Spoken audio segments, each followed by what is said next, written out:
In this section, we cover basic and low-level Python attacks. First, you will install Python on your operating system, and then we will perform port scanning, including banner grabbing and error handling. Then you will solve two challenges. First, finding a hidden service by looping through possible ports, and next, a version of port knocking in which you have to read input from the network and automatically redirect to a port specified by the network input.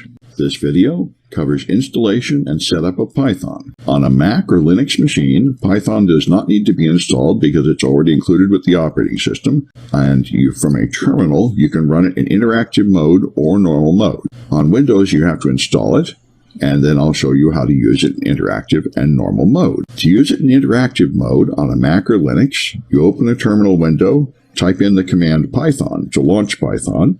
You can then execute commands one by one and close it with exit, followed by open and close parentheses.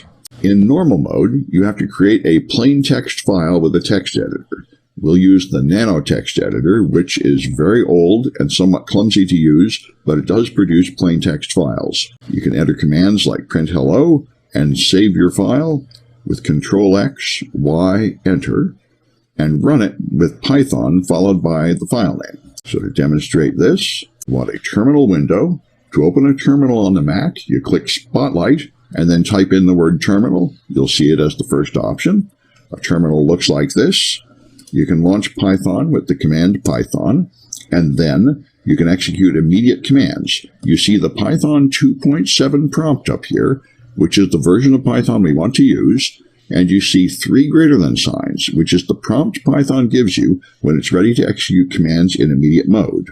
So we can print hello, and it will print hello right away.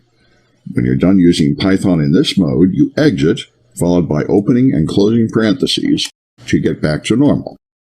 Now, to use Python in normal mode, you have to first create a script and then run it. To create a script, we'll use Nano. You give it the name of a script here. I'll call it hello.py. And now I have a file here. I've already typed in some stuff here. I'm just going to correct it. One thing to get used to is in this editor, you cannot use the mouse. The mouse won't do you any good. You have to use the 4 arrow keys on the keyboard, left, right, down, and up.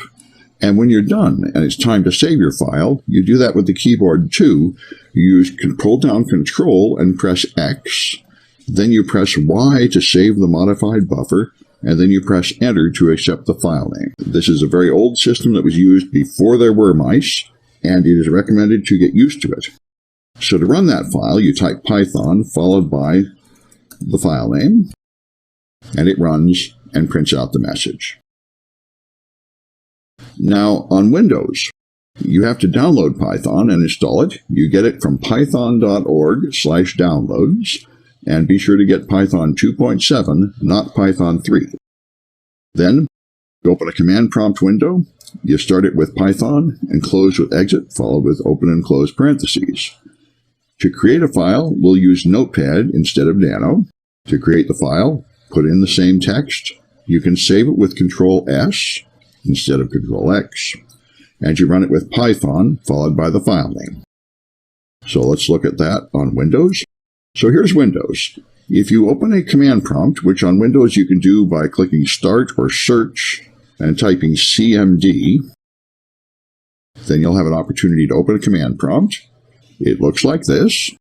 You can start Python with Python, but you can't start Python on a Windows machine when you first try because it's not included with the operating system.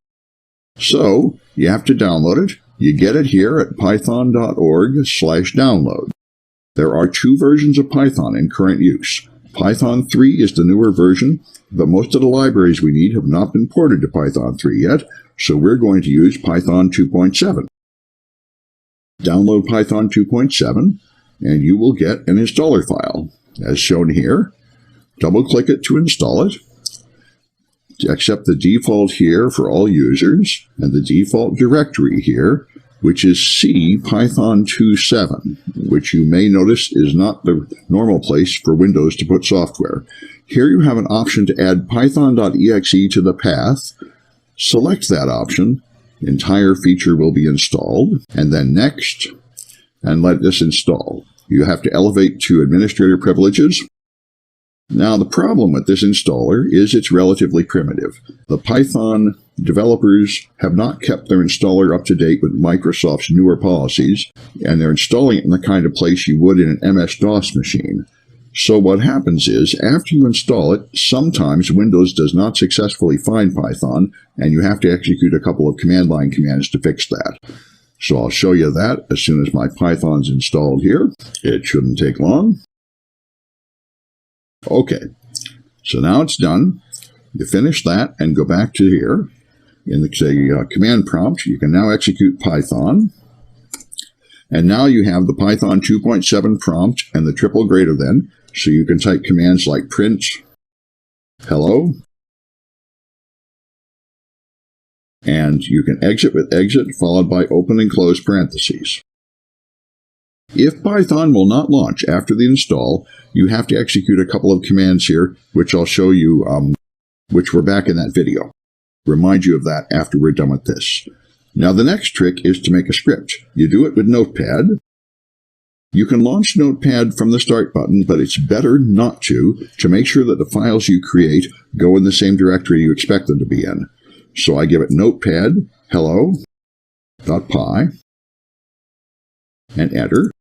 Windows will now open a file. I already had one created here.